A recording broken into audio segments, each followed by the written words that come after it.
Real talk. I'm in a slow season right now. 1 gig this month, 1 next month. If you're watching my videos thinking, holy smokes, this guy's booked out, you're wrong. I'm right there with you. And it kind of sucks, but here's the thing. Slow season doesn't mean failure. It's actually the secret to the next busy season's success. What separates DJs who panic into DJs who slingshot into success isn't luck. It's what you do when nobody's watching. Today, I wanted to share 3 principles that have made a difference for me. They're not gonna give you instant success, but I really believe that they will help boost your confidence and help you make it through those slow times. Principle number 1, control what you can.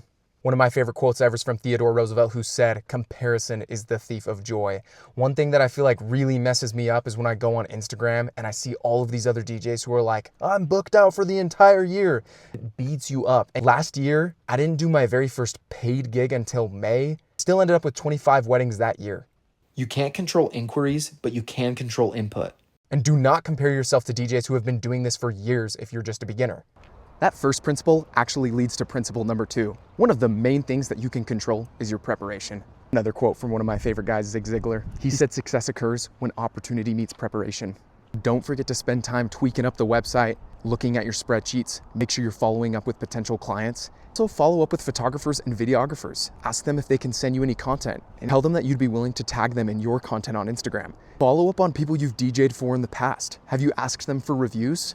Make sure to try and request reviews from them if you haven't yet. Make some cool sets, make some pre-recorded mashups. If there's ever a mix that you don't feel comfortable doing live, then go ahead and try and record it. That way, when you're doing it live, you can have something to fall back on. Principle number 3, make yourself visible. The best way, and oftentimes even the free way, is through content creation on social media. Honestly, I'm not a social media expert, so here's what I did. I literally started a folder in my ChatGPT called DJ Social Media. If you struggle at coming up with ideas for content like me, just use this to help you come up with ideas. Then make a list on your phone on the Notes app about potential reels, TikToks, and even posts that you could do.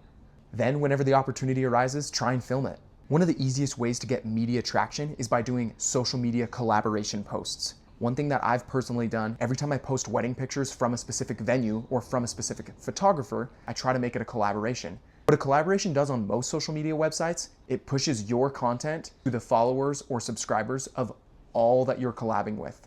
When I do a collaboration post with the Oz Event Center, it gets pushed to the Oz Event Center's followers. When I do a collaboration post with Soren Media Photo and Film, it goes to their followers as well as mine. This will help your views skyrocket on your page, and it will help people see your content. Now, I don't always try to collaborate with photographers because sometimes they have a very specific vibe they're trying to build for their page, and pictures of people dancing isn't always it. But, for instance, I had one the other day where people were just giving speeches and talking into the microphone. That was an opportunity for me to push that I am a sound guy as well as a DJ.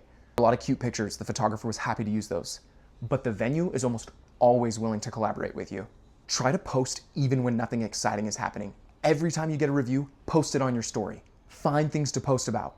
Constantly reach out to those photographers and videographers if you can get some of their pictures.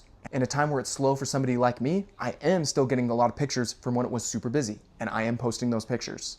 All in all, it's super frustrating to be a DJ during slow season, but doing these things can make a difference for you. This is the work that nobody sees, but that's the point. I do still have 1 gig this month, so if you'd like to see some content on that, make sure to follow along. It's a youth dance, and so those are always kind of fun and a little bit different than the dances that I usually do. Once again, thank you so much for watching. Make sure to like and subscribe, and if you have any advice or tips for us beginner DJs, make sure to throw it in the comments. All your advice and tips are always appreciated. Thanks for watching.